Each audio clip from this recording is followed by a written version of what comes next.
అందరికీ నమస్కారం. ఎప్పుడు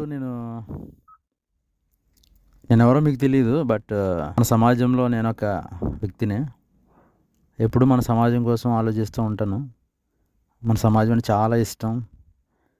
మన సమాజంలో మంచి మంచి వ్యక్తుల సమూహం కలిగిన సమాజం మనం. ప్రేమ, ఆప్యాయతలు ఎక్కువుండే సమాజం. ఇయన్నీ ఆలోచిస్తున్నప్పుడు నాకొకసారిగా ప్రతి వ్యవస్థని, ప్రతి పనిలోని, ప్రతి కార్యంలోని కూడా కులం అనేది చాలా ప్రభావితంగా మారిపోయింది.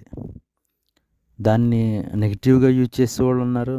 దాన్ని అవకాశవాదంగా వాడుకునేవాళ్ళున్నారు. ఇయన్నీ ఉన్నప్పుడు అసలు కులం అంటే ఏంటి అనే ఆలోచనలో ఎక్కువ పడి నేను చదవడం, దాని గురించి తెలుసుకోవాలని ప్రయత్నం చేయడం చాలా చేశాను. ఇయన్నీ ప్రయాణంలో నేను మన సమాజం గురించి తెలుసుకున్న తర్వాత ఒక ఆలోచన నాకొచ్చింది. ఏంటంటే ఒక వ్యక్తి ఎవరైనా అలా రోడ్డు మీద వెళ్తూ, దారిన వెళ్తూ ఎవరైనా పడిపోయి బండి మీద నుంచో అలాగ పడిపోయినప్పుడు, అతను కింద పడిపోయినప్పుడు అతన్ని చూసి వెటకరించడం గొప్పతనమా? అతన్ని చూసి వెటకరించడం అగ్రమా? అతన్ని చూసి వెటకరించడం ఉన్నతమా? లేకపోతే అతనికి చేయూతనియడం, సాయం చేయడం, అతన్ని పైకి లేపడం అగ్రమా అవుతుందా? ఉన్నతం అవుతుందా? సాయం చేయడం, పైకి లేపడం ఉన్నతం అవుతుందా? పడిపోయినోడిని చూసి వెటకరించడం ఉన్నతం అవుతుందా? అని ఆలోచించినప్పుడు ఇప్పుడున్న ఈ కుల వ్యవస్థలో పడిపోయిన వాడిని పైకి తీసుకురావడం ఉన్నతమైన వ్యక్తిత్వం అవుతుందా? ఉన్నతం అవుతుందా?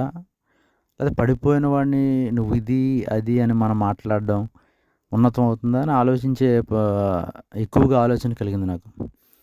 కలిగినప్పుడు నేను బయోలాజికల్‌గా కూడా ఆలోచించినప్పుడు మొత్తం మన సమాజం అని కాకుండా మొత్తం భూగోళం అంతా తీసుకుంటే ఎక్కడ చూసినా సరే మనిషి యొక్క నిర్మాణం, ఎనాటమీ అంతా కూడా ఒకటే. శరీర నిర్మాణం అంతా ఒకటే.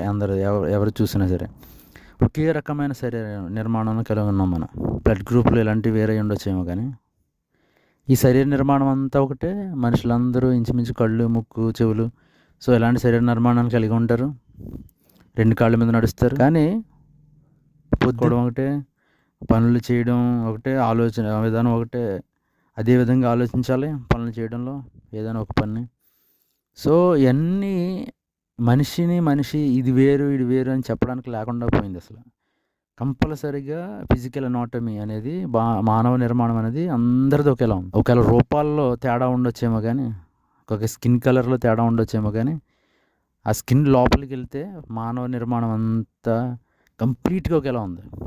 ఎక్కడ డిఫరెన్స్ కనిపించట్లేదు. సో ఇయన్నిట్లో అన్నిట్లో సమాజంలో మనుషులు ఒకగా ఉంటే, ఒక జస్ట్ ఆలోచనలో కులం అనే చిన్నపాటి ఆలోచన మనుషుల్ని ఎందుకు విచ్ఛిన్నం చేస్తుంది? సమాజాన్ని కలుషితం చేయాలనుకునే వాళ్ళకి ఈ కులం అనే భావన ఒక మాదక ద్రవ్యంగా వాళ్ళకి ఉపయోగపడుతుంది.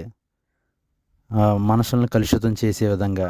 అలాగే ఇది మానసిక బలహీనతగా కూడా మారిపోయేలా జరుగుతుంది అనేక మంది మనసుల్లో అనేది నాకు అనిపిస్తుంది అనే ఆలోచనలో ఎక్కువ కలిగి ఉంది నాకు.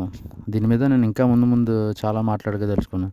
ప్రతి ఒక్కరూ రకరకాలుగా చెప్తూ ఉంటారు. కులం గురించి రకరకాలుగా మాట్లాడుతూ ఉంటారు.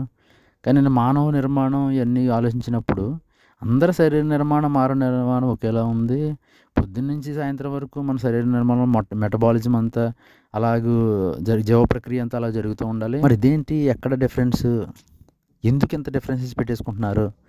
పడిపోయిన వాడిని లేపడము ఉన్నతం అవుతుందా? పడిపోయిన వాడిని చూసి వెటకరించడం ఉన్నతం అవుతుందా? అని ఆ మీమాంసలో ఎక్కువ నేను ఉంటూ ఉన్నాను. సో ఇది ఎందుకు నాకు షేర్ చేయాలనిపించింది. సహృదయం కలిగిన వాళ్ళందరూ కూడా దీని గురించి ఆలోచించాలని కోరుతూ మీ అందరికీ నమస్కారం.